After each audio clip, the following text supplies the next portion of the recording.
Bab 3051. Jalan Cermin. Berkat kerjasama keduanya, gerbang batu berhasil dibuka selebar lebih dari 1 meter. Pada saat yang sama, embusan udara dingin menerpa mereka, disertai bau busuk. Batuk, batuk, batuk. Song Jinmin dan Jiang Zhengnan keduanya memegangi dada mereka, batuk-batuk hebat, menunjukkan tanda-tanda muntah. Kalian mundur dulu. Asekop bergegas maju, menarik kedua pria itu ke sisinya, lalu mengeluarkan sebuah kotak logam kecil. Di dalamnya terdapat salep hijau, yang mengeluarkan aroma obat yang kuat. Cepat, hiruplah. Itu seharusnya bukan gas beracun, hanya bau mayat, jangan khawatir, kata Song Jinmin. Mendengar Song Jinmin berkata demikian, tatapan semua orang kembali ke gerbang batu raksasa. Usia reruntuhan ini sudah sangat kuno. Secara logika, mustahil ada mayat di dalamnya. Kalaupun ada, mereka sudah lama lapuk dan menjadi sisa-sisa bubuk. Sambil menggelengkan kepalanya, kondisi Song Jinmin agak membaik, saat dia melihat gerbang batu dan berkata, "Ada yang tidak beres di dalam, agak dingin." Ketika Song Jinmin berkata seperti itu, semua orang menyadari situasi di dalam lebih rumit dari yang mereka bayangkan. Kalau tidak, dengan cuaca di Pulau Tilia, hal ini tidak mungkin terjadi. Pakai masker kalian, ayo masuk dan lihat. Lin Jingzhan dan Moon memimpin, berjalan di depan dengan dua tim, maju perlahan. Orang-orang naga api berdiri di belakang mereka. Di tangan mereka ada detektor radiasi, jika radiasi muncul lagi di sini, mereka tidak bisa bertindak gegabah. Beberapa menit kemudian, puluhan orang memasuki gerbang batu satu demi satu. Gelombang dingin seakan menembus pakaian pelindung, membuat semua orang merinding. Setelah masuk, tak satu pun tim maju dengan gegabah. Karena sesuatu yang tidak terduga muncul di depan. Puluhan lampu sorot bersinar, memperlihatkan permukaan yang mirip cermin di tanah, memanjang puluhan meter seperti balok es beku. Dan di balik jalan cermin ada sebuah gua yang berkelok-kelok. Tidak seorang pun tahu apa yang tersembunyi di dalamnya. Orang-orang naga api mengujinya lagi, dan tidak ada radiasi. Di sini relatif aman, kata Lu Yutea House. Lin Jingzhan mengangguk, berjongkok, dan mengetuknya, kualitasnya bagus, seharusnya bisa berjalan. Biar aku coba, kata Song Jinmin melangkah maju. Tunggu sebentar. Suara Lin Yi menyela tindakan Song Jinmin, menarik perhatian semua orang kepadanya. Pada saat ini, Lin Yi jelas bukan sosok yang transparan dalam tim, ia memiliki status penting. Kata-katanya layak untuk didengarkan. Ini sepertinya bukan es. Perkataan Lin Yi menarik perhatian semua orang kembali ke jalan cermin di depan mereka. Mungkin itu semacam batu kristal yang digiling menjadi ini. Itu tidak mungkin, Lu Yutea House mengungkapkan pendapat yang berbeda, dengan mengatakan. Jika itu Crystal Stone, tidak akan semulus ini. Pertanyaan Lu Yu juga merupakan pertanyaan semua orang. Tapi batu kristal bisa dibuat oleh manusia, kata Lin Yi. Mungkin ada zat yang ditambahkan ke air, membentuk batu kristal setelah dipadatkan, tapi itu bukan es, hanya menyerupainya. Lin Yi mengeluarkan pisau bedah, menusuknya beberapa kali, mengiris kristal transparan seukuran kuku. Dia menyorotkannya dengan lampu sorot, dan mengamati bahwa benda itu sepenuhnya transparan, memancarkan hawa dingin, jika dilihat dengan mata telanjang, benda itu menyerupai es. Kemudian, Lin Yi memegangnya di tangannya sejenak, tanpa tanda-tanda meleleh, yang semakin menegaskan dugaannya. Mari kita bawa kembali untuk dianalisis, kata Jiang Zhengnan. Lin Yi mengangguk, memasukkannya ke saku, dan berkata, kekerasannya bagus, orang bisa berjalan di atasnya. Lin Jingzhan melirik orang-orang di belakangnya, semuanya hati-hati, ikat semua orang dengan tali. Meskipun belum ada bahaya yang mengancam, akan lebih bijaksana untuk tetap berhati-hati dalam situasi seperti ini. Setelah sekitar 10 menit, semua orang dihubungkan dengan tali. Dipimpin oleh Lin Jingzhan, mereka pertama kali berjalan menyeberang. Selangkah demi selangkah, semua orang bersikap hati-hati. Bahkan Lin Jingzhan dan Moon tidak berani mengambil risiko. Satu demi satu, lebih dari selusin orang berada di jalan cermin, hanya beberapa meter dari sisi lainnya. Namun pada saat itu, sebuah anomali tiba-tiba terjadi. Lin Yi tiba-tiba melihat bayangan melintas di bawah jalan cermin. Jantungnya berdebar kencang, seakan dicengkeram erat sekali. Cepat mundur, ada sesuatu yang terjadi. Seruan Lin Yi membuat semua orang yang hadir menjadi tegang. Harus dikatakan, kedua tim memiliki kemampuan reaksi yang luar biasa. Mendengar teriakan Lin Yi, mereka segera mundur. Pada saat ini, banyak juga yang melihat bayangan melintas di bawah kaki mereka. Jalan ini tidak terbuat dari batu kristal, bagian bawahnya berlubang, kata Moon. Retak, retak, retak. Pada saat itu, suaranya seperti kaca pecah. Semua orang melihat bayangan raksasa muncul dengan cepat dari bawah jalan cermin. Ledakan. Tanpa memberi kesempatan kepada siapapun untuk bereaksi, jalan cermin itu ditutupi dengan retakan yang tak terhitung jumlahnya, menyebar ke segala arah. Menabrak. Batu kristal yang keras itu hancur berkeping-keping pada saat itu, dan sebuah sosok hitam raksasa muncul, menampakkan dirinya kepada semua orang. Itu adalah seekor ular piton raksasa. Kepala besar itu lebih tebal dari pinggang wanita. Seluruh tubuhnya berwarna hitam, panjangnya setidaknya 20 meter, dengan sisik seukuran telapak tangan dan lendir yang berbau busuk. Mulut raksasa yang mengancam itu terbuka seperti jurang, taring-taringnya yang tajam saling bertautan, menerjang rumah Teluyu. Lin Jingzhan langsung bereaksi, menyerbu ke arah ular piton itu, lalu melompat ke udara dan meninju kepalanya. Bersamaan dengan itu, Song Jinmin juga bereaksi. Entah bagaimana, ia memanipulasi tongkat sepanjang setengah meter, memanjang lebih dari setengah meter di kedua sisi, mengubahnya menjadi batang panjang. Sama seperti Lin Jingzhan, Song Jinmin mengayunkan batang besi dan menghantamkannya keras ke kepala ular piton. Bahkan bagi ular piton, menahan pukulan dari keduanya sungguh tak tertahankan, menyebabkannya menggeliat di tanah. Plana Gaisen berseru, dan orang-orang yang tersisa mengeluarkan pisau lipat dan busur silang, siap menghabisi monster ini. Namun, ketika senjata itu mengenai ular piton, semua orang menyadari bahwa pemikiran mereka naif. Pisau lipat itu mengenai tubuh ular piton, tetapi tidak menimbulkan luka apapun. Mereka hanya melihat lekukan pada kulit dan daging, hanya saja panah otomatis itu hampir tidak menembus 1 inci pun. Pemandangan itu mengejutkan semua orang. Apakah monster ini memakai pelindung tubuh, canda Song Jinmin. Ini bukan saatnya membicarakan ini, cepat serang jantungnya di ke-7 inci. Bab 3052. Perbedaan antara berbagai reruntuhan. Hal semacam ini tidak memerlukan Lin Jingzhan untuk mengingatkan mereka terlalu banyak, semua orang di kedua tim tahu cara menanganinya. Karena telah berada di pulau itu selama bertahun-tahun dan membunuh banyak sekali ular piton raksasa, mereka secara alami tahu di mana titik lemahnya. Namun yang ini, dari segi ukurannya, sungguh melampaui imajinasi mereka. Para anggota kedua tim itu bergegas maju untuk menyerang, tidak menahan apapun, bahkan mengerahkan segenap kekuatan yang mereka miliki. Ah! Teriakan kesakitan, seorang anggota poker terlempar oleh ekor ular piton raksasa, menyemburkan darah dan langsung pingsan. Cepat, selamatkan dia, kata Diamond A. Monica. Dia bertanggung jawab atas pekerjaan medis dalam tim, jadi ini tanggung jawabnya. Tak lama kemudian, di bawah arahan Monica, mereka yang terluka dibawa pergi. Melihat situasi yang tidak baik, Song Jinmin dan Moon berhenti menonton dan maju untuk membantu, akhirnya berhasil membunuh ular piton raksasa itu. Mari kita lakukan hal ini terlebih dahulu. Sedikit demi sedikit, semua orang membawa ular piton raksasa keluar dari gerbang batu. Dengan pengukuran sederhana, ternyata panjangnya lebih dari 25 meter. Menurut kesan Lin Yi, ular piton raksasa darat terpanjang adalah sekitar 14 meter. Namun makhluk di depan mereka ini lebih panjang 10 meter, mirip dengan makhluk dari novel fantasi. Tidak heran ia bisa menangkis pisau, sisiknya padat dan keras. Saat Anda menebas, kekuatannya berkurang drastis, sehingga hampir mustahil untuk melukai, kata Jiang Zhengnan.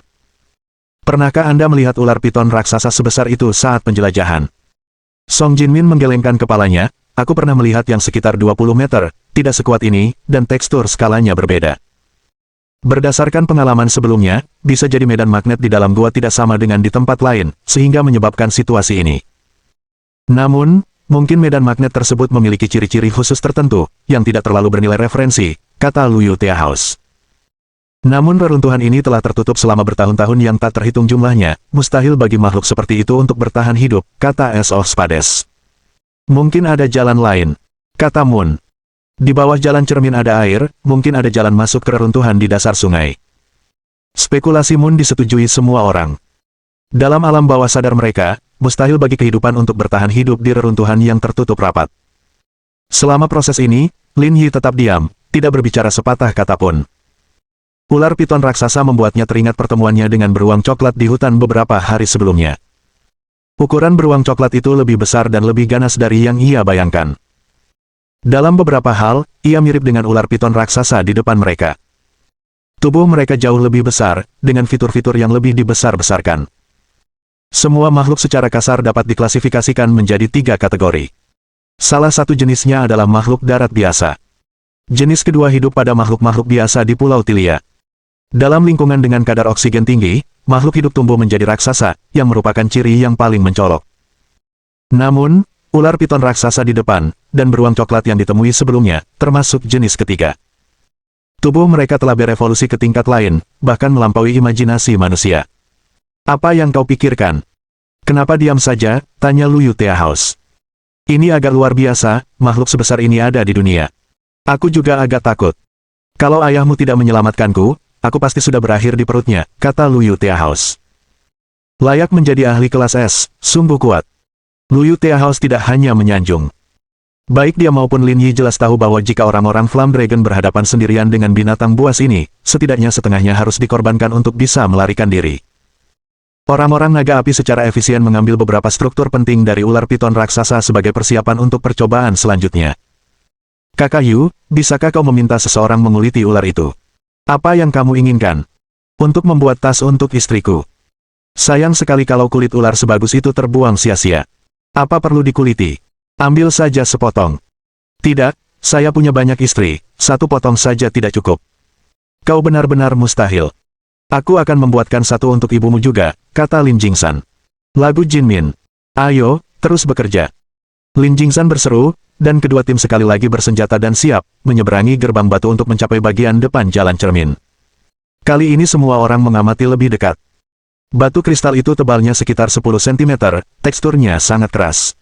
Melihat celah yang ditinggalkan ular piton raksasa, semua orang menggigil ketakutan. Pasti dibutuhkan kekuatan luar biasa untuk menghancurkan batu kristal setebal itu. Selain orang-orang seperti Lin Jingzan dan Song Jinmin, ahli A level biasa pasti akan merasa sulit untuk menanganinya. Lebih jauh lagi, semua orang mengamati bahwa di bawah jalan cermin itu memang ada air, tenang dan tidak bergerak, seperti membeku dalam waktu. Bulan, kau pimpin orang-orang menyeberang terlebih dahulu, aku akan menjaga bagian belakang. Moon mengangguk, memimpin tim ke satu sisi, perlahan menyeberang dari tempat-tempat tanpa retakan. Kali ini, semuanya berjalan lancar, dengan lebih dari 50 orang berhasil melewati jalan cermin tanpa insiden lain.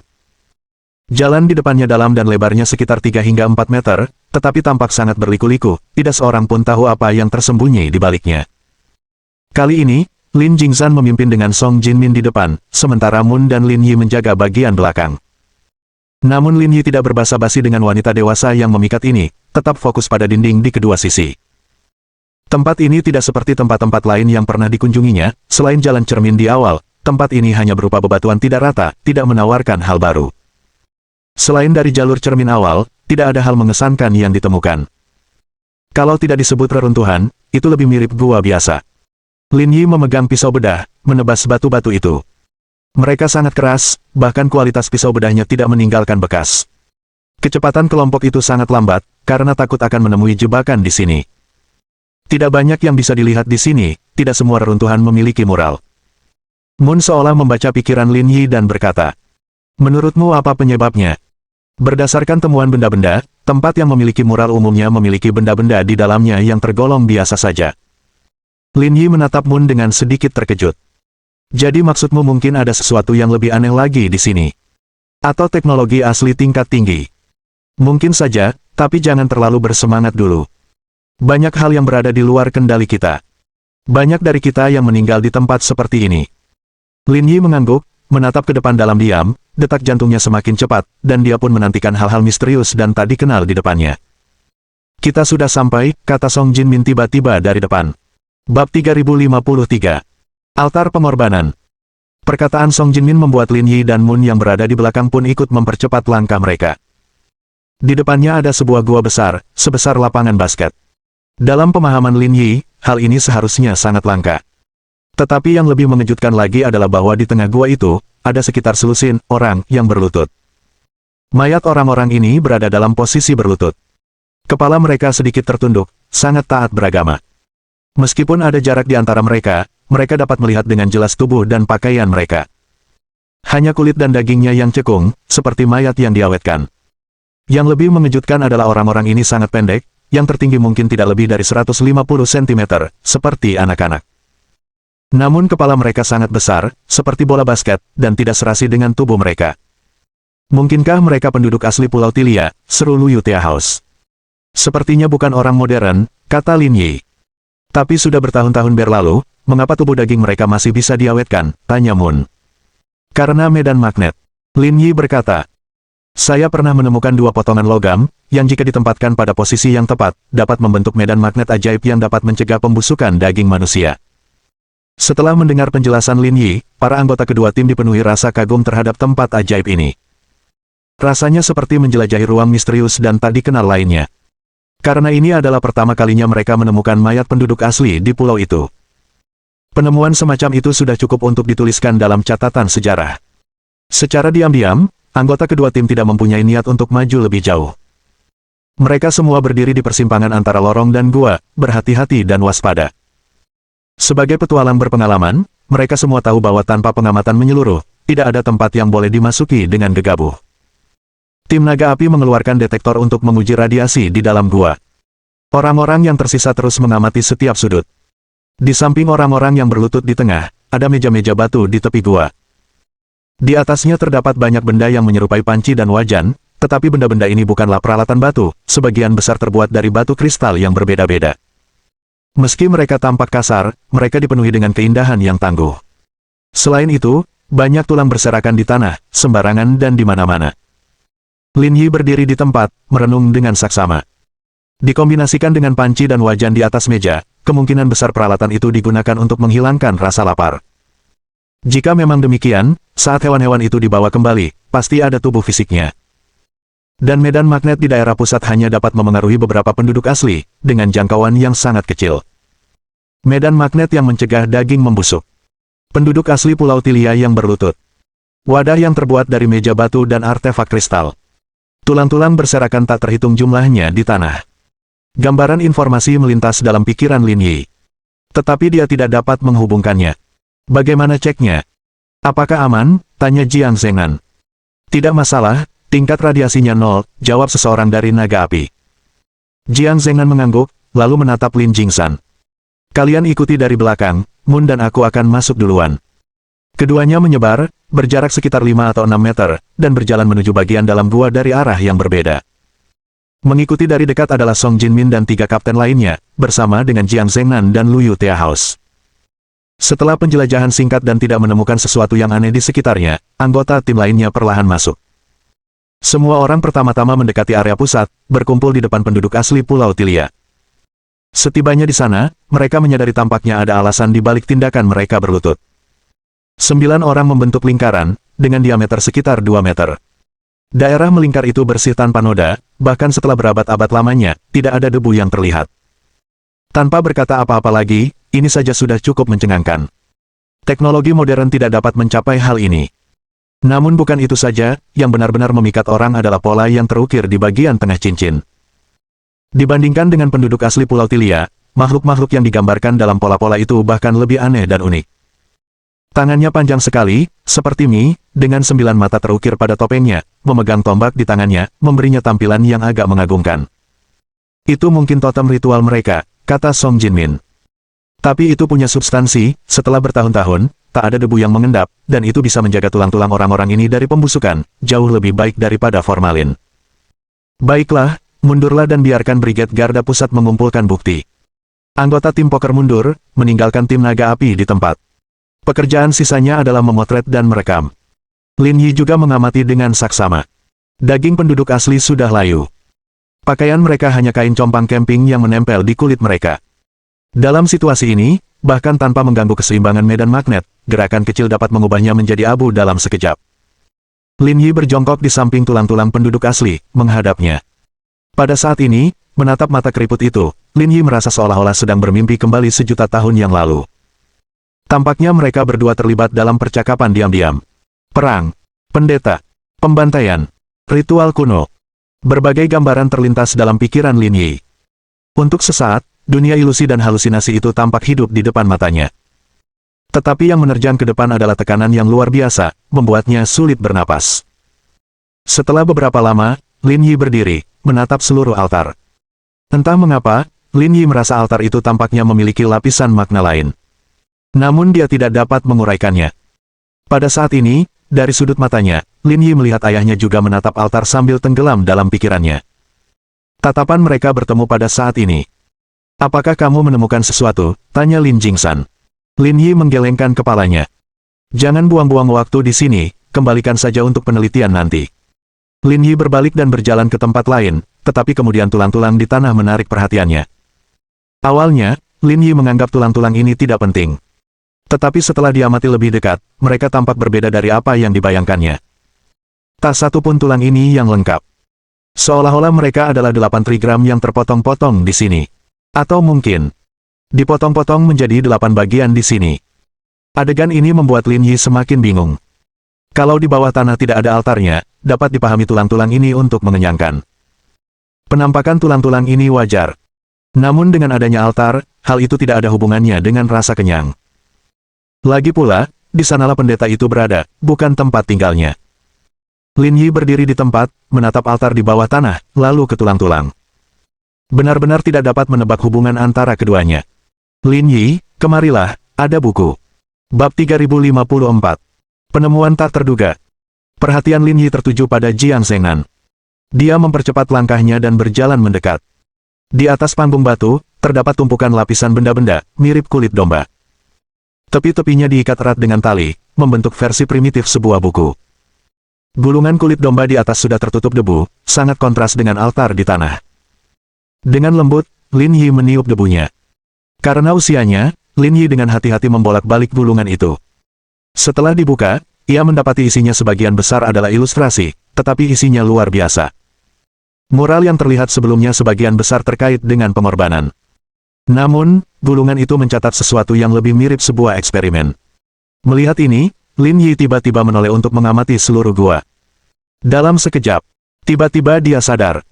Peralatan masak dan perkakas yang digambarkan dalam gulungan itu terlihat di seluruh gua.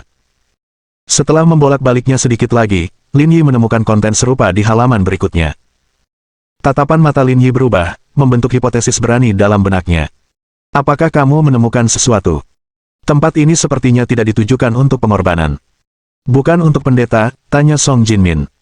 Mungkinkah itu sebuah restoran? Kemungkinan besar itu adalah laboratorium. Laboratorium. Spekulasi Lin Yi mengejutkan dan mencengangkan semua orang. Dalam benak mereka, pemikiran seperti itu tidak pernah ada. Sepertinya tidak ada seorang pun yang mengira dunia akan kiamat besok. Apa kamu yakin? Sepertinya sangat mungkin, kata Lin Yi. Peralatan masak dan perkakas di atas meja bukan untuk makan, melainkan tabung dan wadah laboratorium.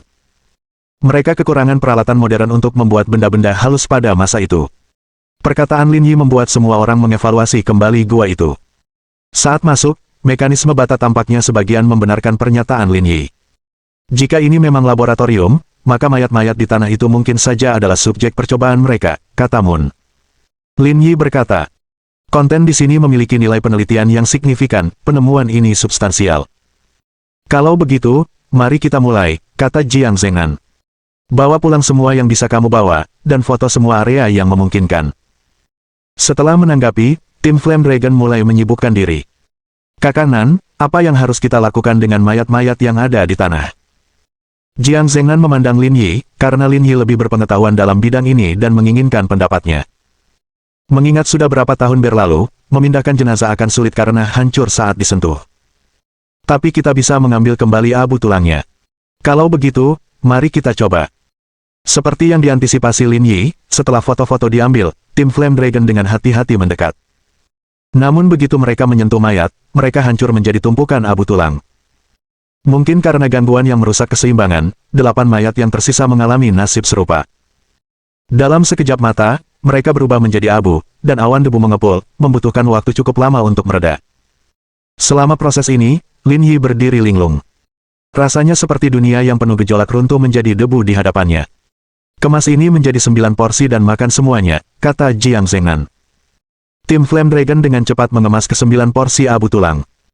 Setelah menyelesaikan serangkaian tindakan ini, pola lingkaran menjadi lebih jelas. Namun, pada saat ini, Lin Yi membuat penemuan baru.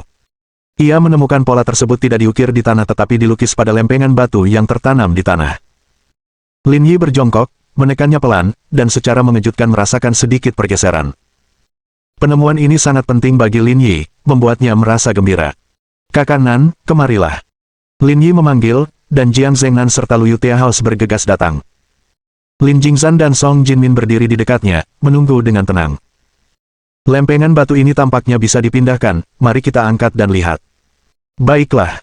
Ketiganya berdiri di posisi berbeda, dan dengan sedikit usaha, mengangkat lempengan batu. Namun baru saja lempengan itu diangkat, bau busuk langsung menyergap mereka. Untuk sesaat, Lin Yi merasakan kekurangan oksigen di otaknya, tangannya mengendur, dan lempengan itu terjatuh ke belakang. Jiang Zhengnan dan Lu Yutiahaus tidak lebih baik, secara naluriah melonggarkan cengkeraman mereka, menyebabkan lempengan itu jatuh kembali ke tempatnya. Pasti ada sesuatu di bawahnya, kata Es Merah-Mira. Kalau cuma lubang, bau busuk seperti itu tidak akan terjadi. Maksudmu ada sesuatu yang tersembunyi di bawah, tanya Song Jinmin.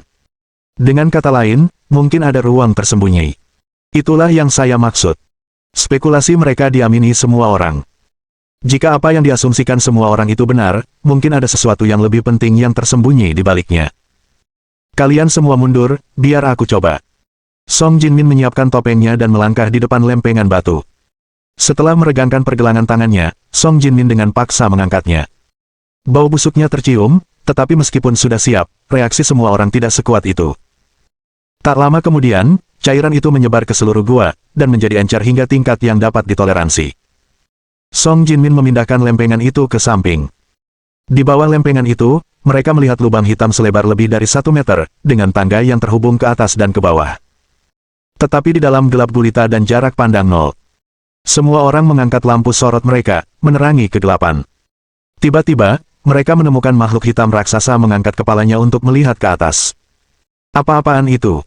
Semua orang terkejut, termasuk Lin Jingzhan yang sering bepergian. Sepertinya ada lebih dari satu.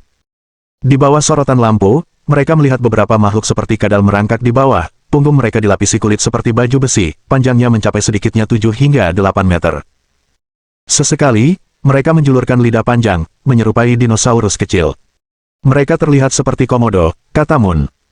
Komodo dragon tumbuh paling banyak hingga 3 meter, tetapi yang di sini minimal 5 meter. Menyebut mereka kadal dengan ukuran sebesar ini sepertinya kurang tepat. Ini bukan saatnya untuk membahas ini, seru Mira. Sepertinya tidak hanya dua, mereka ada di mana-mana di bawah. Jantung Lin Yi berdebar kencang, keringat membasahi dahinya. Tertarik oleh cahaya dan suara, kadal raksasa itu terus menggeliat dan menyerbu ke arah lubang itu. 3, 5, 8. Dalam waktu kurang dari 1 menit, puluhan kadal raksasa melonjak. Bab 3055. Intuisi. Kadal hitam raksasa itu bergerak dengan kecepatan luar biasa. Seperti air pasang hitam, mereka menerjang tangga menuju peron. Mereka bahkan tidak memberi waktu kepada tim untuk bereaksi. Dalam sekejap mata, 3 di antaranya sudah menyerang. Di lingkungan yang gelap gulita, semua orang hanya bisa menggunakan lampu sorot untuk mengamati kadal raksasa itu. Berdiri di depan mereka sekarang, pemandangan itu bahkan lebih mengejutkan. Masing-masing dari ketiga kadal raksasa itu panjangnya hampir 6 meter, kulit belakang mereka seperti baju besi. Potongan keratin granular itu panjangnya lebih dari 10 cm, seperti pedang tajam yang tertanam di punggungnya. Di lingkungan yang gelap seperti itu, melihat makhluk hitam raksasa ini bahkan lebih mengerikan dan menyesakkan. Dikombinasikan dengan lingkungan sekitarnya, rasanya seperti berada di neraka yang melahap manusia. Song Jinmin adalah orang pertama yang bereaksi, memindahkan batu besar kembali ke alur untuk menghalangi jalan masuk lorong. Jika mereka semua keluar, semua orang dari kedua tim akan mati di dalam. Namun dalam 10 detik itu, 2 lagi telah keluar. Hiss! Tepat saat Song Jinmin menjatuhkan lempengan batu itu, seekor kadal raksasa terlindas di tengah jalan, meronta-ronta dan mendesis kesakitan. Pada saat ini, Lin Yi dan Jiang Zhengnan, secepat mungkin, bergegas maju. Karena cicak itu terjepit pada lempengan itu, ia menjadi seekor domba yang akan disembelih. Keduanya bergerak serentak, mengarahkan belati mereka ke kepala kadal raksasa itu. Pisau bedah yang tajam menusuk kepala kadal raksasa itu, tetapi hanya beberapa sentimeter dalamnya sebelum tengkorak yang keras menghentikannya. Meski begitu, hal itu tetap merusak saraf otak kadal raksasa itu. Ia meraung kesakitan. Lin Yi yang cerdik, mencengkeram rahang atas dan bawah kadal raksasa itu. Lin Yi berteriak, menggunakan seluruh kekuatannya. Akan tetapi, meski begitu, ia hanya mampu menandingi kekuatan kadal raksasa itu, dan terus berjuang untuk maju lebih jauh. Untuk sesaat, Song Jinmin melihat otot-otot di lengan Lin Yi membengkak dengan kecepatan yang terlihat oleh mata telanjang. Bahkan di tingkat C, mencapai level ini menunjukkan bakat yang melampaui Liang Xianghe di masa jayanya. Ah! Lin Yi menggertakkan giginya, urat-urat lehernya muncul, memeras sisa tenaganya. Retakan! Rahang kadal raksasa itu dirobek oleh Lin Yi, dan setelah beberapa perjuangan terakhir, ia mati di tangannya. Di sisi lain, Jiang Zhengnan juga telah menangani yang lain. Meskipun senjatanya jauh lebih rendah dibandingkan pisau bedah Lin Yi, ada perbedaan kekuatan di antara mereka. Relatif lebih mudah baginya untuk membunuh kadal raksasa itu. Melihat pemandangan ini, semua orang menghitung dalam pikiran mereka. Hanya mencapai level A akan memberikan kekuatan untuk menghadapinya. Ini merupakan perkiraan yang konservatif, karena penekanan lempengan tersebut menyebabkan kadal raksasa tersebut tidak dapat melawan, yang mengakibatkan kematiannya. Melihat rekan-rekannya terbunuh, kelima kadal raksasa yang memanjat tidak menunjukkan reaksi apapun. Mereka berbaring diam di tanah, tidak bergerak. Perilaku seperti itu sejalan dengan kebiasaan kadal. Garang namun tenang. Begitu mereka menemukan kesempatan, mereka akan melancarkan serangan dahsyat untuk menghabisi targetnya. Tidak ada seorang pun yang berani ceroboh. Orang-orang dari Poker dan Flame Dragon semuanya waspada. Dalam lingkungan seperti itu, mereka sangat pasif. Jika kadal raksasa itu menyerang diam-diam dari sudut-sudut gelap, bahkan mereka yang berada di level A pun bisa menderita. Saat kedua belah pihak menemui jalan buntu, kadal raksasa melancarkan serangan. Sangat cepat, seolah-olah tanahnya sendiri bergetar. Sementara itu, Lin Jingzhan dan Moon menjadi yang pertama merespons, menyerang ke arah dua kadal raksasa. Meskipun Lin Yi dan Jiang Zhengnan berusaha keras untuk membunuh dua kadal raksasa, di hadapan dua ahli kelas S, mereka tidak menimbulkan banyak masalah. Namun yang lain mengalami kesulitan dalam menghadapinya.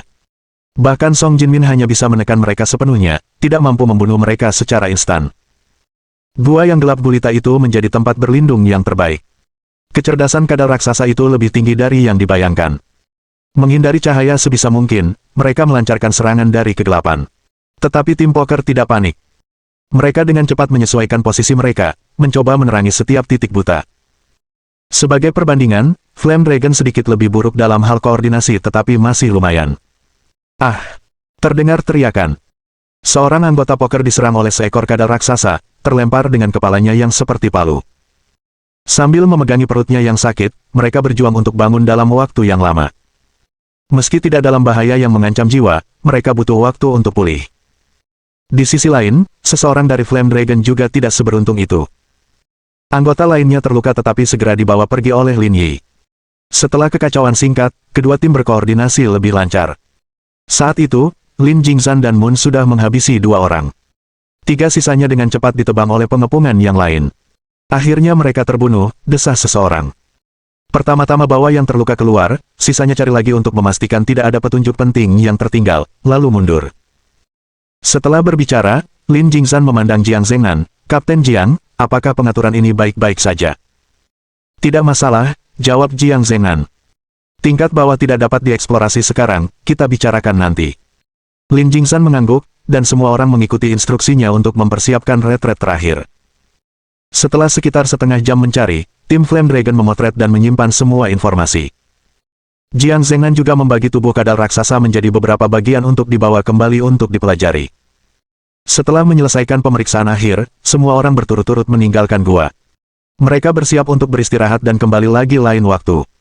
Penarikannya cepat, dalam waktu 10 menit, mereka telah keluar dari reruntuhan. Gerbang batu besar itu disegel rapat, dan polanya diacak, dengan seseorang mencatat rute agar mudah dibuka kembali. Setelah menangani semuanya, tim berangkat bersama yang terluka menuju luar. Kapten Jiang, mari kita jadwalkan waktu untuk kembali, kata Lin Jingzhan, aturlah kapanpun yang nyaman bagimu. Dalam sebulan, Jiang Zhengnan berpikir sejenak sebelum berkata, mereka terluka parah. Baiklah. Lin Jingzhan mengangguk setuju. Apakah penundaan sebulan akan memberi kesempatan kepada orang lain? Tanya Lin Yi. Tidak perlu khawatir, kita setidaknya 6 bulan lebih maju dalam hal kemajuan. Tim reguler tidak mungkin mencapai titik ini, jawab Song Jinmin sambil tersenyum. Sekalipun mampu, mereka mungkin tidak menemukan rute tersembunyi ini. Bagaimana kamu menemukannya? Tanya Lin Yi. Saya ingat rute ini bukan rute yang dalam, seperti kucing buta yang menemukan tikus mati. Kamu harus bertanya pada ayahmu tentang itu. Tanpa sadar, Lin Yi menatap Lin Jingzhan. Yang terakhir mengangkat bahu, naluri.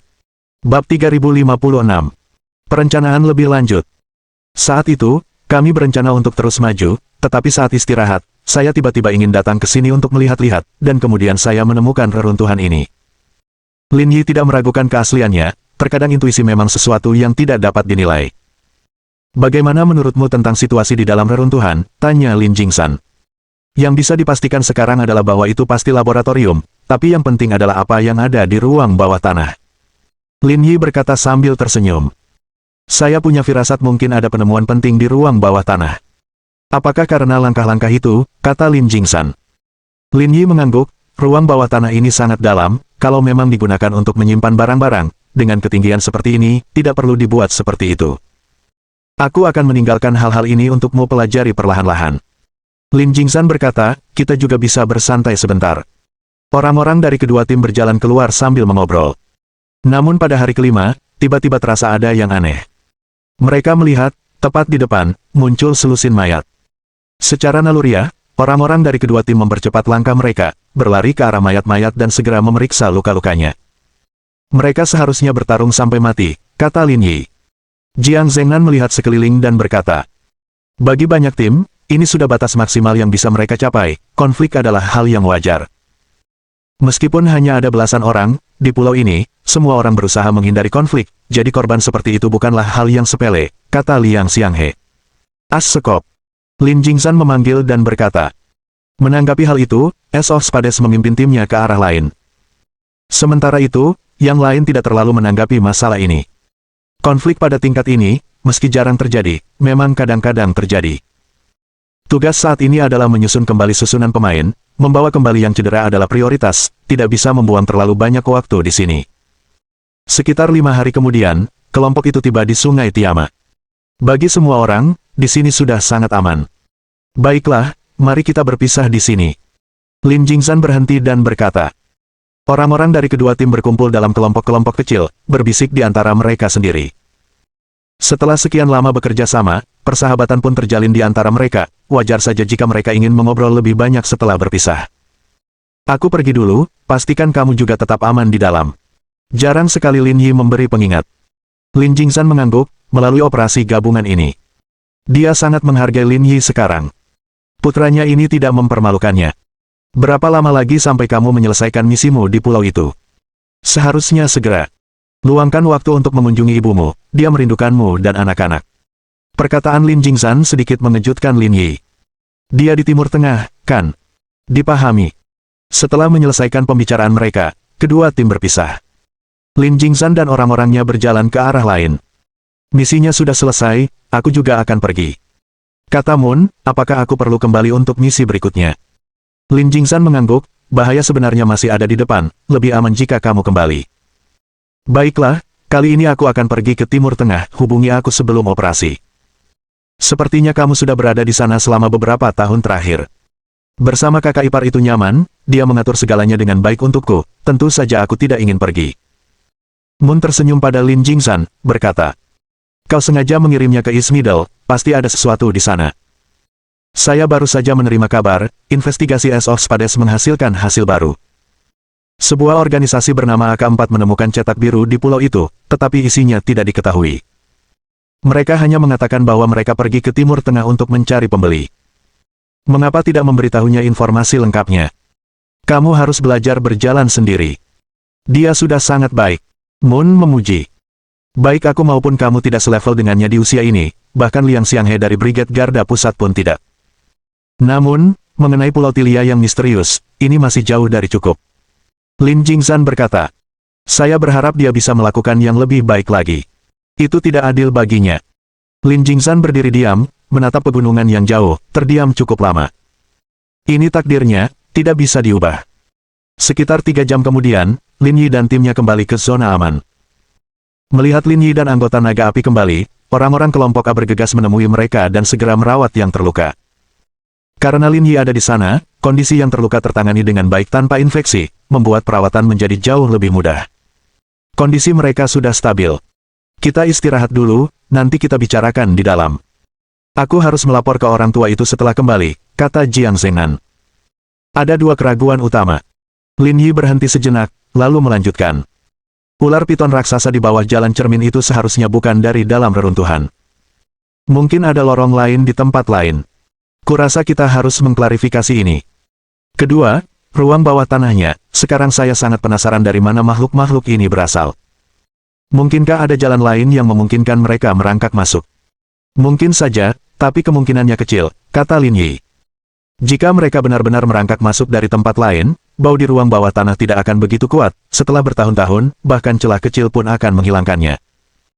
Ingatkan kamu, dalam waktu kurang dari setengah menit, puluhan kadal raksasa berkumpul. Dari sini, dapat disimpulkan bahwa kemungkinan besar itu adalah rumah mereka. Namun, itu bukanlah tempat yang baik untuk menetap di lingkungan yang gelap tanpa makanan. Perkataan Lin Yi membuat para anggota naga api merenung dengan serius. Kurasa kau salah, kata Liang Xianghe. Makanan sangat penting untuk bertahan hidup. Kalau itu benar-benar ruang tertutup, lupakan saja makhluk hidup di bumi, bahkan makhluk asing pun tidak akan bisa bertahan hidup. Memang, itulah sebabnya aku masih belum bisa menemukan jawabannya. Jika kamu tidak bisa menemukan jawabannya, sisihkan saja untuk saat ini. Jiang Zhengnan berkata. Mengenai data di dalamnya, apakah Anda punya pendapat? Tidak untuk saat ini, lagi pula, saya bukan ahli di bidang ini perlu dianalisis di brigade. Lin Yi berkata. Apakah kita menemukan sesuatu yang berguna tergantung pada kehendak Tuhan? Baiklah, kita sudah kembali, mari kita minum-minum nanti. Tak lama kemudian, makanan di zona aman pun tersajikan, semua orang menikmati minuman yang menyegarkan, bersulang berkali-kali karena berhasil melewati cobaan berikutnya, pesta pora itu baru berakhir saat fajar. Bab 3057. Menuju Timur Tengah. Didorong oleh efek alkohol, semua orang tertidur lelap, dengkuran mereka naik turun, tetapi Lin Yi terjaga sepenuhnya. Sambil menatap matahari yang terbit perlahan di cakrawala yang jauh, Lin Yi memegang sebotol bir, menatapnya dalam diam untuk waktu yang lama. Dia punya firasat dalam hatinya bahwa mungkin ada rahasia penting lainnya di dalam reruntuhan itu. Dan firasat ini tidak muncul begitu saja. Alasan pintu reruntuhan bisa dibuka adalah karena lencana pencapaian yang diberikan oleh sistem. Namun mengetahui kehebatan sistem tersebut, jika bukan karena sesuatu yang penting, sistem tersebut tidak akan dikeluarkan dengan cara seperti itu. Lagi pula, hanya ada 4 lencana prestasi, dan menyia-nyiakan satu di sini tidak akan ada gunanya. Petunjuk-petunjuk inilah yang membuat pikiran Lin Yi gelisah. Seolah-olah ada suara yang terus bergema dalam pikirannya. Memberitahunya bahwa reruntuhan itu tidak sederhana dan ada rahasia yang lebih dalam tersembunyi di dalamnya. Tanpa disadari, hari telah cerah. Lu Yu berjalan dengan rambut acak-acakan, berdiri di belakang Lin Yi dan menggoda. Menjadi muda itu hebat, masih punya energi bahkan setelah melakukan begitu banyak usaha. Itulah sebabnya mereka mengatakan bahwa kakak dan adik adalah pasangan yang cocok. Haha. Lu Yu tertawa terbahak-bahak dan berkata, kau benar-benar pandai berbicara, nak. Satu demi satu, anggota kedua tim terbangun. Orang-orang naga api mulai berkemas, bersiap untuk membawa pulang semua yang telah mereka selamatkan dari reruntuhan. Namun dengan cara lain, hal ini tidak dapat dilakukan secara terbuka. Sore harinya, rombongan menuju dermaga dan mengantar orang-orang Flame Dragon menaiki perahu. Bagaimana penyelidikan terhadap Hulk Rangers? Orang yang sebenarnya bertanggung jawab atas perusahaan bernama Black Horse adalah Hadadi, seorang anggota cabang keluarga kerajaan Timur Tengah. Dia juga memegang posisi tinggi di Hulk Rangers, kata Sui Qiang. Selain itu, kami menemukan bahwa mereka memiliki lembaga penelitian yang cukup maju dan telah berdiri selama bertahun-tahun. Lin Yi mengangguk, selain identitas anggota keluarga kerajaan, semua hal lainnya sudah diharapkan. Tanpa dukungan ilmiah yang kuat, pengembangan senjata ini akan sangat sulit. Sepertinya kita tidak boleh meremehkan organisasi-organisasi ini, kata Lin Yi. Ide-ide mereka lebih maju dari ide-ide kita. Semua orang mengangguk, menyetujui penilaian Lin Yi. Bos, setelah misi ini selesai, kita harus pergi dan menangani bajingan-bajingan itu, kata Zhao Yunhu. Kita memang perlu melakukan perjalanan, tapi fokusnya bukan pada mereka, melainkan pada lembaga penelitian mereka, kata Lin Yi. Saya masih sangat tertarik dengan para ilmuwan di sana. Bos, apakah Anda berencana membawa orang-orang dari lembaga penelitian kembali? Tanya Zhang Chaoyue. Lin Yi mengangguk dan berkata, meskipun saya telah menyediakan teknologi baru, masih perlu waktu untuk mempelajarinya. Namun, lembaga penelitian Hadadi telah berkecimpung di bidang ini selama bertahun-tahun dan memiliki pengalaman yang matang. Dengan menghadirkan kembali tim peneliti dan data, hasil yang diperoleh dapat berlipat ganda dengan upaya yang lebih sedikit, sehingga mempercepat proses pengembangan. Namun penelitian kami sangat rahasia, bukan tentang siapa yang paling terampil, melainkan menemukan orang-orang yang dapat diandalkan, kata Zhang Chaoyue. Saya setuju dengan apa yang dikatakan Chaoyue, lebih baik tetap berhati-hati, kata Zhao Yunhu. Jika informasinya bocor, itu seperti membuat gaun pengantin untuk orang lain. Tapi waktu tidak akan menunggu kita, semakin lama kita menundanya, semakin merugikan kita, kata Lin Yi. Jangan tertipu oleh kejayaanku saat ini, ada banyak mata yang diam-diam mengawasiku. Jika urusan lembaga penelitian ini diketahui oleh seseorang dengan motif tersembunyi, mereka bisa menggunakannya untuk melawanku. Mengingat jaringanku saat ini, bukan hanya aku, keluarga Liang, tetua Lu, dan bahkan kalian semua akan terlibat. Meskipun aku tidak takut, jika musuhku menargetkanku, itu pasti akan merepotkan. Semua orang cerdas, telah berada dalam lingkaran ini selama bertahun-tahun, dan dapat melihat banyak hal dalam sekejap. Jika perusahaan swasta melakukan hal seperti itu, tentu saja itu tidak akan menjadi masalah. Bahkan mungkin ada imbalan yang bisa didapat. Namun identitas bosnya terlalu istimewa, jika dicap pengkhianat, masalah ini tidak akan berakhir baik. Mempercepat pembangunan dan menyerahkan segala sesuatunya adalah solusi yang sempurna. Pada saat itu, sang bos akan benar-benar tak tertandingi di negara ini. Mengenai perjanjian kerahasiaan, saya akan memperhatikannya dengan saksama, kata Lin Yi sambil tersenyum. Kita semua hanyalah orang-orang yang berjuang di pulau ini, jangan berpura-pura menjadi orang suci. Haha. Lin Yi berdiri, meregangkan badan, dan berkata. Selain itu, apakah ada berita lain dari Hulk Rangers, terutama tentang orang bernama Glare itu? Semuanya sangat tenang, kata Sui Qiang. Kami sudah lama mengawasi pelabuhan itu, dan belum melihat orang-orang mereka mendarat di pulau itu. Lin Yi terdiam, merenungkan masalah Hulk Rangers dan Glare. Tim Enzo hanya memiliki 2 anggota tingkat B, tidak terlalu kuat. Dalam skema besar organisasi, mereka tidak dianggap signifikan, mungkin kerugian seperti itu tidak sepadan dengan pembalasan mereka. Selain itu, Brigade Garda Pusat juga menderita kerugian. Itu bukan kekalahan total, yang mungkin menjadi alasan mereka belum melakukan tindakan apapun. Kurasa mereka takut datang, kata Shao Jianfeng. Naga api ada di pulau itu, kecuali mereka mengerahkan sebagian besar kekuatan tempur mereka akan menuju kematian. Lin Yi mengangguk, setuju dengan analisis Shao Jianfeng.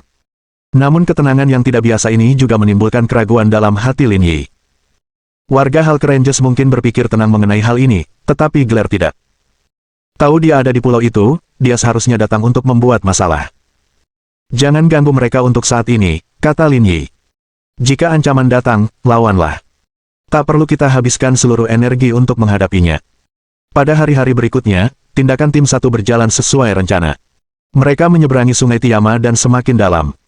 Meskipun kecepatan kemajuan ini dianggap biasa, bahkan lambat, oleh sebagian besar organisasi di pulau itu. Bagi tim 1, ini menyediakan sarana pelatihan yang sangat baik. Bagaimanapun, kekuatan tempur adalah satu-satunya aturan bertahan hidup di pulau itu. Tanpa disadari, misi pendaratan pulau tim 1 berakhir.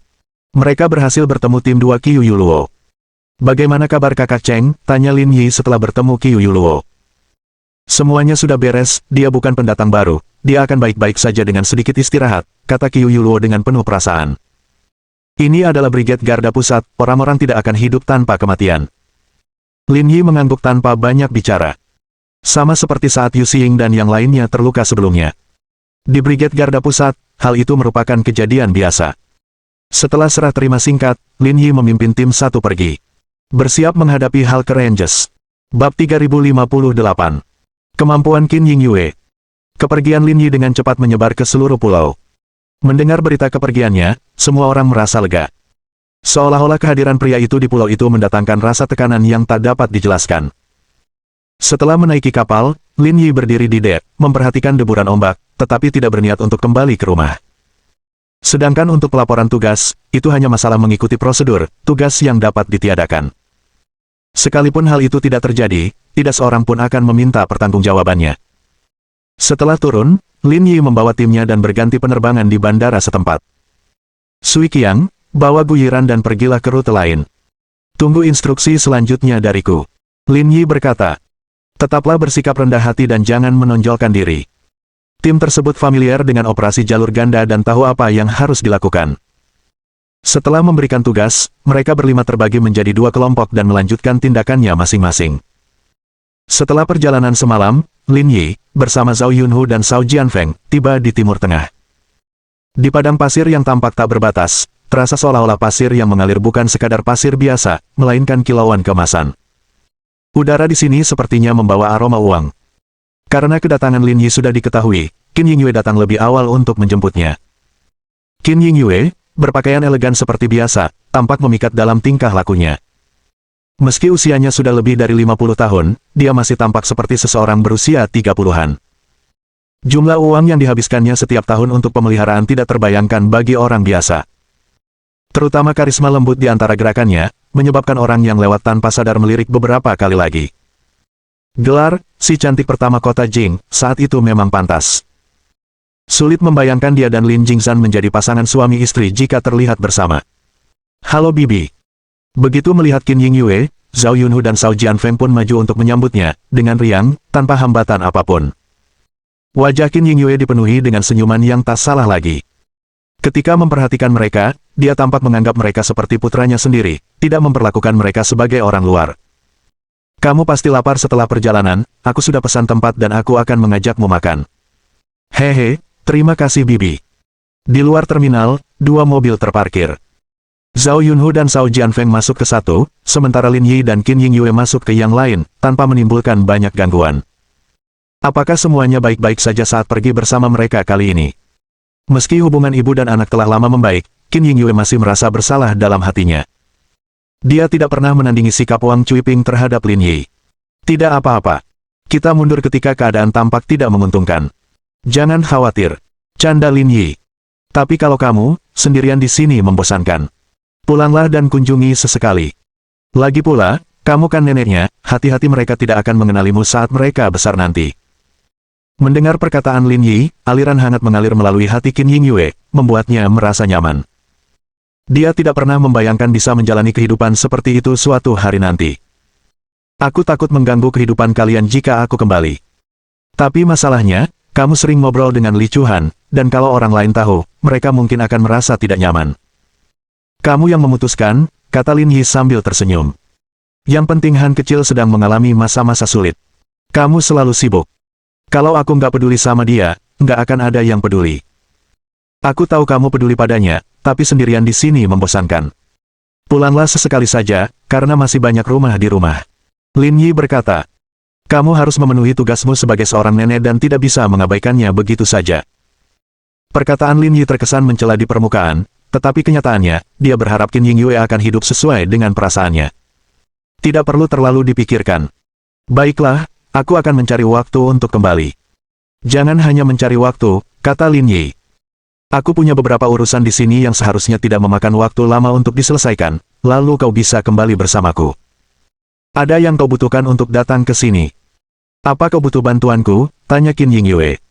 Saya kenal beberapa orang di sekitar sini yang mungkin bisa membantu. Tidak perlu. Aku bisa mengurusnya sendiri. Jangan khawatirkan urusanku, kata Lin Yi sambil tersenyum. Kamu nikmati saja hidup di sini. Apa yang kamu katakan? Qin Yingyue berkata. Aku tahu semua tentang urusanmu dan ayahmu, mungkin bahkan lebih baik daripada Departemen Intelijen Brigade Garda Pusatmu. Jangan sembunyikan apapun dariku.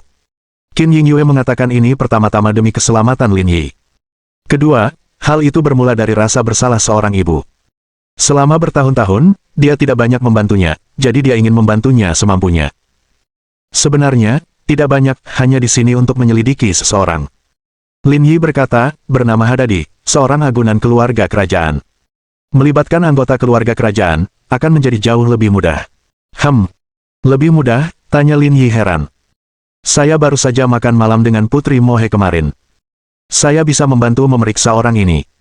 Makan malam dengan seorang putri. Ini sedikit mengejutkan Lin Yi. Saya kenal semua anggota perempuan keluarga kerajaan, terbagi dalam beberapa faksi, tapi saya punya hubungan baik dengan mereka semua.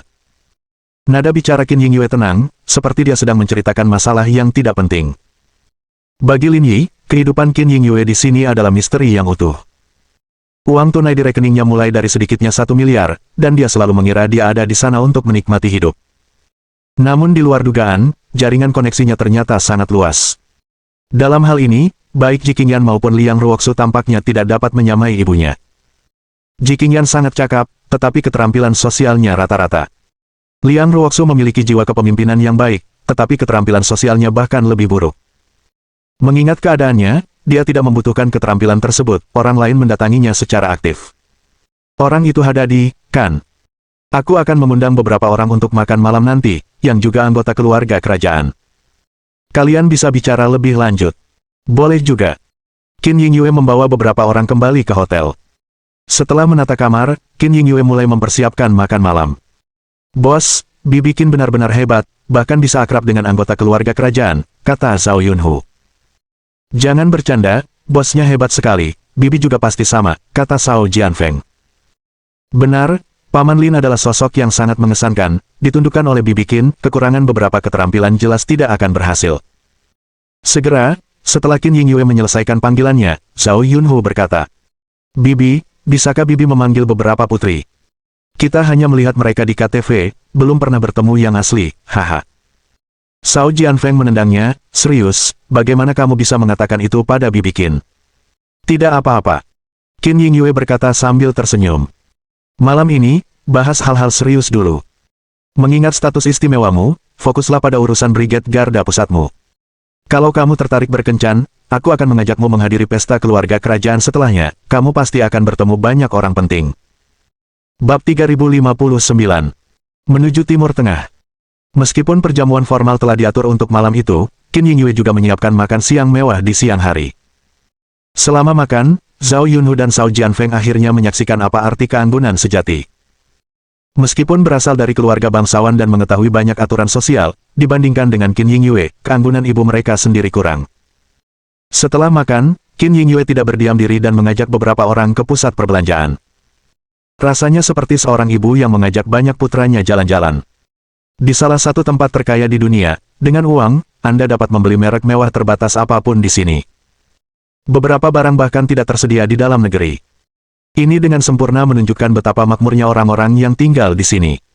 Sesampainya di mall, Zhao Yunhu dan Zhao Jianfeng tidak menahan diri, tanpa niat menghemat uang. Mereka memilih barang-barang yang paling mahal dan memperlakukan diri mereka seperti penduduk setempat. Qin Yingyue gembira melihat ini, baginya, uang sebanyak ini hanyalah uang receh. Setelah berbelanja, waktu sudah menunjukkan lewat pukul 4 sore, mereka merapikan diri, lalu menuju ke hotel. Tempat makan itu terletak di salah satu hotel paling mewah di daerah tersebut, dengan biaya rata-rata lebih dari $1.000 per orang, benar-benar sesuai dengan namanya yang mewah. Ada dua orang yang menghadiri makan malam itu, sepasang suami istri parubaya. Nama pria itu Haleni, dan istrinya bernama Mosh. Haleni adalah saudara raja. Karena tidak menyukai urusan pemerintahan yang rumit, setelah naik tahta, ia menyerahkannya kepada saudaranya. Selama bertahun-tahun, ia telah mengabdikan dirinya pada pekerjaan amal dan menghasilkan prestasi signifikan di bidang ini. Dia telah terlibat dalam banyak kegiatan amal di seluruh dunia. Qin Yingyue bertemu Mosh saat melakukan kegiatan amal, dan kemudian berkenalan dengan pasangan itu. Keduanya mengenakan pakaian yang menonjolkan ciri khas etnis setempat. Mereka berpakaian cukup formal. Hal ini secara tidak langsung membuktikan pentingnya Qin Yingyue. Sebelum acara makan dimulai, Qin Yingyue memperkenalkan kedua belah pihak dan mengajarkan beberapa etika sosial setempat, yang dengan cepat memeriahkan suasana. Mereka memuji Lin Yi dan bahkan menyarankan untuk mengenalkannya kepada beberapa istri lagi. Karena hal ini cukup umum di daerah setempat. Baru-baru ini saya mendengar tentang seseorang bernama Hadadi, yang tampaknya merupakan anggota keluarga kerajaan. Apakah Anda mengenalnya? Di tengah makan, Qin Yingyue bertanya. Jika dihitung dengan serius, dia tidak dianggap sebagai anggota keluarga kerajaan karena ibunya menikah dengan orang biasa dan sudah lama dikecualikan, kata Haleni. Namun selama bertahun-tahun, dia telah membantu keluarga kerajaan dengan banyak bisnis, jadi kami tidak mempertanyakan statusnya. Jadi begitu. Apakah kamu mencarinya untuk sesuatu? Qin Yingyue memberi isyarat pada Lin Yi dengan matanya, dan Lin Yi pun melanjutkan percakapan. Saya punya beberapa urusan yang perlu dibicarakan dengannya dan berharap bisa mencapai kerjasama. Haledi tertawa, hubungan kita dengan ibumu baik. Kalau kamu mau berbisnis, kita pasti bisa bekerja sama. Aku terlibat dalam usaha kecil-kecilan, tidak layak untuk kau perhatikan, sungguh tidak pantas untuk dibicarakan, kata Lin Yi sambil tertawa. Dan aku harap hubunganmu dengan ibuku tetap murni berdasarkan persahabatan dan tidak melibatkan kepentingan. Mendengar hal ini, keduanya menunjukkan ekspresi penghargaan. Jika jadwalmu memungkinkan, aku bisa memanggilnya kapan saja, kata Haleni. Atau bahkan menyuruhnya datang kepadamu, itu tidak masalah. Tidak perlu. Karena saya yang sedang mencari bisnis, lebih baik kita atur pertemuan. Baiklah, aku akan mengatur urusan ini untukmu dan tidak akan mengecewakanmu. Lin Yi mengangkat gelas anggurnya, bersulang untuk Haleni, dan meminumnya sekaligus. Makan malam itu tidak berlangsung lama, berakhir sekitar 2 jam, mengingat sifatnya yang berbeda. Setelah kembali, Qin Yingyue beristirahat terlebih dahulu, menyisakan waktu untuk Lin Yi dan yang lainnya. Bos, mengingat situasi saat ini, sepertinya tidak terlalu sulit untuk bertemu Hadadi, tergantung apa yang harus dilakukan selanjutnya. Dia bersama Hulk Rangers dan telah bekerja keras untuk mempertahankan identitasnya sebagai anggota keluarga kerajaan. Orang ini memang sangat cerdik, dan saya pikir kita harus sedikit berhati-hati, analisis Zhao Jianfeng. Hal ini terutama bergantung pada bagaimana bos ingin menangani masalah ini. Tatapan mereka tertuju pada Lin Yi, menunggu dia membuat keputusan lebih lanjut. Yang perlu kita lakukan sekarang adalah menemukan Glare melalui dia. Kedua, kita perlu menghubungi kepala lembaga penelitian. Setelah mengatakan ini, Lin Yi menatap Zhao Jianfeng. Jika aku tidak salah, kepala itu sepertinya berasal dari negara Yan. Ya, Zhao Jianfeng mengangguk. Dia bekerja di dalam negeri selama beberapa tahun sebelum pergi ke luar negeri, tetapi kami tidak memiliki informasi tentang pengalaman kerjanya yang lain. Kami hanya tahu dia menetap di sini 3 tahun yang lalu. Karena sudah lama berada di luar negeri, dia mungkin sudah berasimilasi, jadi identitas Tionghoanya mungkin tidak banyak membantu, kata Zhao Jianfeng. Ayo kita coba. Mungkin ada peluang, kata Lin Yi. Dalam hal pengembangan material baru, pengalaman mereka jelas melampaui lembaga penelitian yang baru. Jika kita bisa membawanya kembali, kemajuan penelitian akan jauh lebih cepat. Keduanya mengangguk, menyetujui sudut pandang Lin Yi. Kumpulkan semua informasi, termasuk alamat rumahnya dan detail semua kerabatnya, lalu kirimkan semuanya. Oke. Baiklah, semuanya harus istirahat lebih awal, kata Lin Yi. Setelah membahas masalah serius, Lin Yi mandi, membalas pesan dari beberapa wanita, dan kemudian berbaring untuk beristirahat. Sambil bersandar di kepala tempat tidur, dia melihat pesan dari Zhao Jianfeng di ponselnya. Kepala lembaga penelitian, bernama Li Chunyan. Usianya sekitar 60 tahun, dengan sebagian besar rambutnya memutih. Dia sangat ramping, memberikan kesan yang sangat serius. Catatan akademisnya sangat bagus, karena ia mendapat manfaat dari berbagai peluang pada masa itu. Ia juga memiliki seorang putra dan seorang putri, keduanya memiliki anak sendiri. Dianggap sebagai pria tua yang bahagia di tahun-tahun terakhirnya. Tetapi Lin Yi paling menghargai sejarah akademisnya. Tanpa diduga, beberapa tahun yang lalu, ia dinominasikan untuk hadiah Nobel Fisika. Melihat ini, Lin Yi melihat beberapa makalah yang sebelumnya diterbitkannya. Meski itu bukan spesialisasinya, dia bisa mengerti beberapa bagian. Benar-benar bakat tingkat tinggi. Mirip dengan status bos Sen di dunia ilmu komputer. Jika dia benar-benar dapat mengundangnya kembali ke lembaga penelitian, kemajuan penelitian akan sangat maju. Namun, Lin Yi tidak yakin apakah ia mampu mengatasi tantangan ini, dan hanya bisa mencoba peruntungannya besok. Di samping itu, ada pula perjanjian kerahasiaan. Kalau karakter seseorang kurang, tidak peduli seberapa mampunya, mereka tidak bisa digunakan. Semua ini tergantung pada keberuntungan. Bab 3060. Glare telah tiba. Keesokan paginya, Lin Yi segera mandi, lalu pergi ke rumah Li Chunyan. Melalui gedung-gedung kota yang menjulang tinggi, negara yang dibangun di atas gurun ini memamerkan esensi kemewahannya sepenuhnya. Dari sudut manapun Anda melihatnya, tampaknya ia lebih maju dari dunia.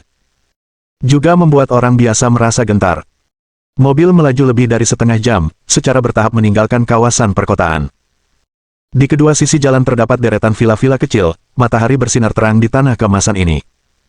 Lin Yi melaju pelan, mencari rumah Zhao Chunyan berdasarkan alamat yang tertera pada informasi. Dia akhirnya berhenti di samping sebuah rumah beratap merah. Ini adalah rumah Zhao Chunyan. Tetapi saat Lin Yi hendak keluar dari mobil, dia tiba-tiba melihat seseorang berdiri di jendela rumah di seberang jalan, menatap tajam ke arah mobilnya. Hah! Adegan ini mengejutkan Lin Yi dan membuatnya waspada. Menggunakan penglihatan tepinya, Lin Yi melirik lembut. Dia memperhatikan orang itu adalah seorang pria berjanggut lebat, fokus dan tidak bergerak, menatapnya. Secara naluriah, Lin Yi merasa bahwa sikap pria itu bukan sekadar pandangan sekilas. Menyalakan mobilnya lagi, Lin Yi melaju pergi. Pengalaman bertahun-tahun memberitahunya bahwa orang di rumah seberang jalan itu jelas tidak normal. Mereka mungkin tidak menatapnya, tetapi menatap Zhao Chunyan. Mengambil jalan memutar, Lin Yi berkendara kembali ke kota. Parkir di pinggir jalan, Lin Yi tanpa ekspresi dan diam, menutup matanya untuk memulihkan tenaga, sementara pikirannya berputar cepat. Mengingat situasi sebelumnya, Lin Yi curiga rumah Zhao Chunyan mungkin diawasi. Jika demikian halnya, perkembangannya akan sangat berbeda dari apa yang dibayangkannya. Namun jika memang demikian, itu mungkin justru lebih menguntungkan baginya. Lin Yi mengeluarkan ponselnya, lalu menghubungi nomor Zhao Chunyan dari informasi tersebut. Suara seorang pria setengah baya terdengar dari telepon. Halo, Profesor Zhao. Lin Yi tidak berbicara dalam bahasa asing, tetapi menggunakan bahasa Mandarin standar untuk menyapa, mencoba menyelidiki sikap Zhao Chunyan. Di sisi lain, mendengar suara Lin Yi, Zhao Chunyan terdiam sejenak. Dalam ingatannya, bahkan di dalam keluarganya, berbicara dalam bahasa ibu sudah menjadi hal yang langka. Siapa kamu? Identitas saya untuk sementara dirahasiakan, tetapi saya ingin mengundang Anda untuk bergabung dengan lembaga penelitian saya. Setelah berbicara, Lin Yi berhenti sejenak selama beberapa detik dan menambahkan. Di Zonghai. Maaf, saya sangat puas dengan pekerjaan saya saat ini, tidak ada yang perlu dibicarakan dalam hal ini. Tunggu, jangan tutup dulu, kata Lin Yi. Jika ada masalah lain, saya mungkin bisa membantu Anda menyelesaikannya, seperti orang yang tinggal di seberang rumah Anda. Terjadi keheningan panjang di ujung sana. Dan pernyataan ini membuat Zhao Chunyan semakin terkejut. Saya tidak mengerti apa yang Anda katakan, kalau tidak ada yang lain, saya tutup teleponnya sekarang. Jangan terburu-buru, kata Lin Yi. Dengarkan kalimat terakhirku dan baru putuskan. Lin Yi berhenti sejenak dan berkata. Kurasa orang-orang di lembaga penelitian juga merasa tidak nyaman dengan Profesor Zhao, kalau tidak, mereka tidak akan bersikap seperti ini. Jika kau setuju, aku akan mengurus semuanya dan mengembalikanmu dan keluargamu ke negeri Yan. Tapi jika Profesor Zhao tidak terikat dengan tanah itu, anggap saja aku terlalu sentimental, tolong pikirkan baik-baik. Saya ada urusan lain, saya tutup dulu.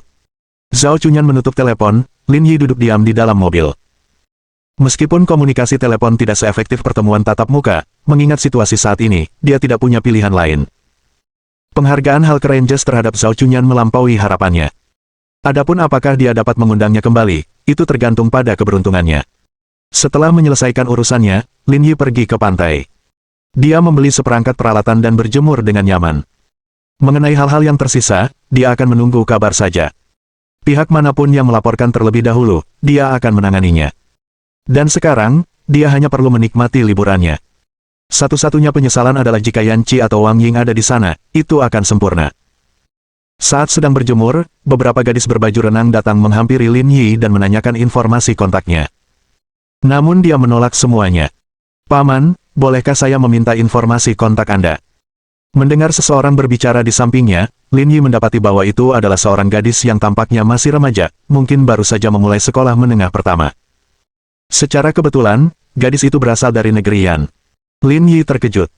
Adik kecil, jangan bercanda. Meskipun ini di luar negeri, ini ilegal. Hah? Kenapa minta nomor telepon itu ilegal? Tanya gadis itu bingung. Gadis kecil itu menoleh ke belakang, memperhatikan tak jauh dari sana, seorang wanita menawan berdiri. Berpakaian berani dalam balutan pakaian renang, mengenakan topi matahari dan kacamata hitam, pesonanya diperkuat oleh angin laut. Dan ketika menyadari Lin Yi melihat ke arahnya, dia pun melambaikan tangan dengan malu-malu, sangat wajar. Tanpa terpengaruh, Lin Yi meninggalkan informasi kontaknya. Namun sengaja meninggalkan satu digit yang salah, agar lebih sopan daripada bersikap canggung. Ya ampun, sosok wanita itu sungguh luar biasa. Setelah gadis kecil itu pergi, tiba-tiba terdengar seruan. Lin Yi melihat banyak tatapan pria tertuju ke belakangnya. Secara naluriah, Lin Yi juga berbalik. Melihat seorang wanita bertubuh menggairahkan mendekatinya. Jika pakaian renang ibu gadis kecil itu berani dan avant-garde, maka wanita berambut pirang yang berjalan ke arahnya hampir tidak mengenakan apa-apa. Mengapa dia ada di sini? Wanita yang mendekat, Lin Yi mengenalinya, dia adalah Afluo, yang ditemuinya di pulau itu. Aluo, mengabaikan tatapan semua orang, dengan santai berbaring di bangku di sebelah Lin Yi. Lin Yi tidak berbicara, karena terlalu malas berinteraksi dengan wanita ini. Brigade Garda Pusat punya pekerjaan yang hebat, menyelesaikan misi di pulau, lalu berlibur di sini. Tentara Tuhan itu sama, kita semua sama. Aku tidak ikut denganmu karena rumahku di sini. Afluo tersenyum pada Lin Yi, berkata. Ketua Tim Lin, apakah Anda tertarik datang ke rumah saya? Tidak tertarik, aku khawatir aku tidak akan berhasil. Ketua Tim Lin memang pelawak, aku bukan tipe orang seperti itu. Haha, itu lelucon yang bagus, sarankan untuk gala festival musim semi. Meskipun dia tidak mengerti apa yang dikatakan Lin Yi, dia tersenyum memikat. Kalau tidak salah, Ketua Tim Lin sedang mencari gelar. Apa yang seharusnya diketahui ya diketahui, apa yang seharusnya tidak diketahui ya tidak boleh diketahui, itu pepatah dari nenek moyang kita, dan aku sampaikan kepadamu. Terima kasih, Ketua Tim Lin, kata Afluo. Tapi sepertinya gelar memang ada di sini, hanya saja tidak jelas di mana tepatnya. Mohon dukungan dari omom ante-ante sekalian, buat subscribe atau sharekan novel Mimin ke Facebook kalian, agar channel Mimin bisa terus berkembang. Dengan begitu, Mimin bisa lebih semangat untuk up novel seru lain ke depannya. Buat teman-teman yang sudah subscribe dan sharekan novel Mimin, Mimin ucapkan terima kasih sebanyak-banyaknya. Sekiranya teman-teman menghadapi masalah video diputar dalam bahasa Inggris, coba tukar kepada bahasa Indonesia original melalui cara ini. Semasa mendengarkan, pencet tombol setting di atas kanan video, pilih audio track dan tukar bahasa.